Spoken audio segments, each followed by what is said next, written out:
I'll tell you what, I give a lot of credit to a lot of people, including myself. I played in the World Football League when we were exploring things over in Europe. Now they go to Europe and they play games over there all the time. Remember NFL Europe and all the rest of that? They got the whole Brazil thing going on, John. I don't know if they're ever going to be able to do anything in the Asian markets, but who knows? I mean, if they get excited enough about it, maybe so. Just like baseball and what baseball's been doing. I was watching a game today that was getting played out in Tokyo. So, it's pretty interesting. So they're obviously trying to do a few things as well, but really, really interesting to see this. And again, I'm going to say what I said yesterday. You're giving too much money to too many wide receivers and you don't got enough guys to block for your quarterback. That ends up being a bad trade. So I'm just going to go on the record for that again. John, why don't we hit a little bit of the other sports? So in the NFL, got a guy by the name of Aaron Rodgers, probably one of the biggest names to be a free agent in a really, really long time. Do you know who signed him? Nobody. Nobody yet, anyway. And I think it speaks volumes about, number one, his age is something. He can be a disturbance on and off the field, probably. I mean, that's just, I think, fairly obvious. But he's going on this same pathway as what we've seen from his predecessor, Favre, right? Favre was at Green Bay. He had a great run in Green Bay, goes to the Jets. You know where he went after the Jets? He comes to the Minnesota Vikings. So I'm looking at Aaron Rodgers, John, and he was disappointed. He wanted to go to the 49ers. He should have gotten picked by the 49ers. He wasn't, and they kicked him even lower. So he's got a little Tom Brady in him. And instead, he goes to Green Bay. Well, now he went to the Jets. And by the way, I am so sick and tired of all these lazy son of a bees that come out there in the sports world and tell us, John, well, he didn't have a very good year last year either. He had the injury year, and then he came back last year, and he stunk. And I'm like, it's interesting that he stunk. So let me give you this. He is the number 8 quarterback in the NFL for yards. Now, let's remember, this is a horse crap team in the Jets. So he's number 8. He throws for 3,900 yards, 63% completion. He had 28 touchdowns against 11 interceptions. Do you know what Patrick Mahomes had? 26 touchdowns and 11 interceptions. So let's see. Let's just think about this. Was he really that awful? Because if he was, I didn't hear anybody saying how awful Patrick Mahomes was. Not one word about him being awful. Not one. And yet, you look over at Aaron Rodgers, he got 2 more touchdowns. So, that doesn't really jive. Anyway, I just looked at it, John. You know what? If he goes to the Vikings, one of the smart things would be, for his sake, would be he's getting to a team that had a terrible offensive line that has made some improvements. Now, all that being said, even though I did give them an A, the 4 guys that they signed, 2 of them are on the offensive line. They've been hurt. The 2 kids from the Colts. So are they hurt bad? I don't know. But it's one of those things where they're still going to have to protect, and they've already gotten rid of, they cut their center just today. So it's a great landing spot potentially, but he hasn't signed yet. And I don't know when he will.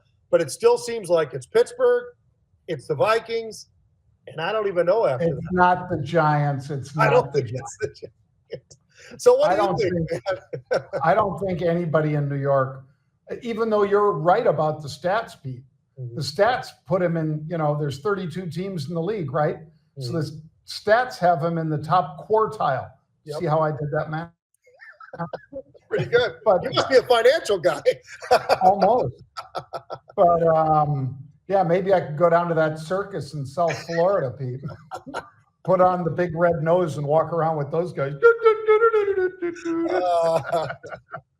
But yeah, I think overall what we're looking at is a likelihood that he does follow in Brett Favre in his footsteps. That's Young Frankenstein for the 2 young people that are out there. Yeah, for the people that are too young.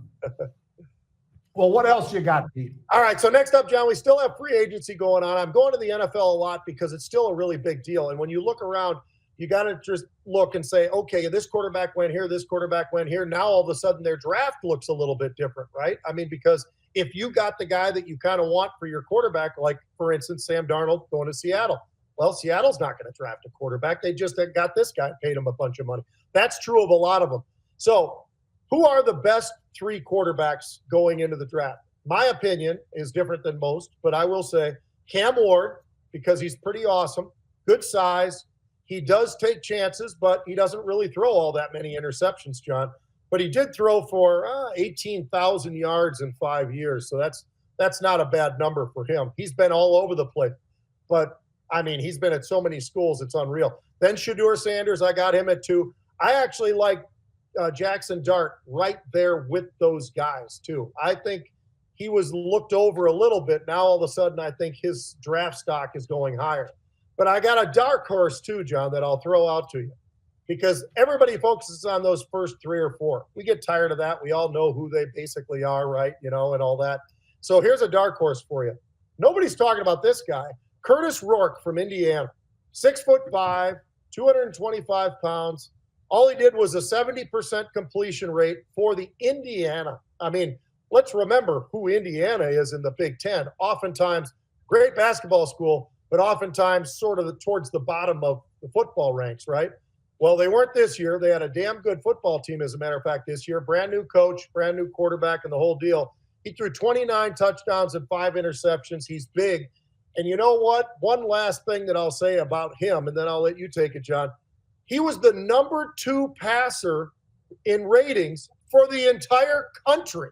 So it's funny to me how a guy like that somehow gets no notoriety at all. They don't pay attention to him at all. And granted, he might end up being available as late as, I don't know, 3rd round, 4th round, maybe.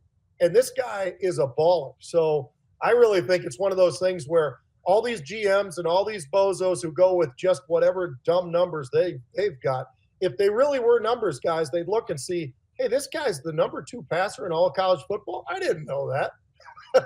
But wow. They don't know that. Well, your Jackson Dart information there, Pete, is spot on with Mel Kiper Jr. Because a guy that Pete and I respect a lot, if you watch football and the draft, you know who we're talking about. Mel Kiper Jr. Is brilliant and a bit of a soothsayer. Yeah. And he says, I'm hearing Jackson Dart goes to the Saints. Wow. Mm-hmm. And the kid's good, and he impressed at the combine, Pete. So I guess I wouldn't be all that shocked if indeed he did go to the New Orleans Saints. That'd be a pretty good spot. I mean, he played at Ole Miss, so obviously I know he plays in a dome if he plays for the Saints, but he's used to being in the South. He's a kid from Utah.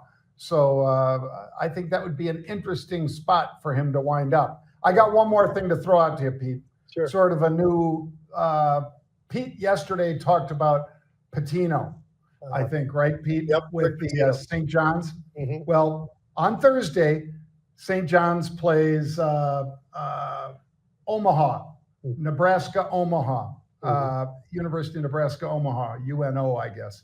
Yep. So not the University of Nebraska, but they're an 18-point pick, and it might not be enough. So I'm going to say, Pete, that I would go with Pitino and St. John's in that game on Thursday. How about you? I agree with you. As a matter of fact, I was looking at that one as well because I thought it was really interesting. Nebraska Omaha had a great year. But you know what? Having a great year in the conference they're in is not the same as the great year that St. John's just put up. And this is only the 2nd year for Pitino as the coach of this team. And he's already got those guys not just winning, but he does not mind running up the score. So I agree with you. I mean, Pitino, he's not going to apologize that his guys are so good, right? I mean, he's an aggressive coach who's probably one of the best college basketball coaches, not only just right now, but probably in the last few decades. I'd put him right up there. You know, I mean, if you got 4 faces, I think Pitino would be one of those 4 right now because he is a special coach, but he doesn't always play by the rules of the guys. Well, we'll take him off the court and we'll let these guys go on. No, he is going to run and gun. So I'm going to take the over. Like it.